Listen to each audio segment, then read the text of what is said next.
ఈరోజు భారతదేశంలో చక్కటి యువత ఉంది.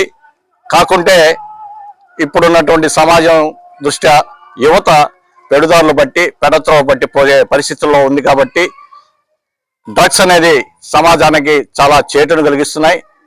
ఆ డ్రగ్స్ మీద ఈ డ్రగ్స్ మనకు వద్దు బ్రో అనేటువంటి ఒక వెబ్ సిరీస్ని మన ప్రశాంత్ కుమార్ రెడ్డి, అదేవిధంగా దర్శకత్వం వహిస్తున్నటువంటి మన బాబు, మిగిలినటువంటి తోటి మిత్రులతో పాటుకి ఈ యొక్క పార్ట్లో నేను కూడా నటిస్తున్నందుకు నాకు చాలా గర్వంగా ఉంది. నా పేరు రత్నప్రసాద్. నేను ఈ పార్ట్ 2లో నేను కూడా నటిస్తున్నాను. కాబట్టి సమాజాన్ని దృష్టిలో పెట్టుకుని యువత మేలుకో, డ్రగ్స్ వద్దు బ్రో, డ్రగ్స్ వద్దు బ్రో, డ్రగ్స్ వద్దు బ్రో, డ్రగ్స్ వద్దు బ్రో, డ్రగ్స్ వద్దు బ్రో, డ్రగ్స్ వద్దు బ్రో.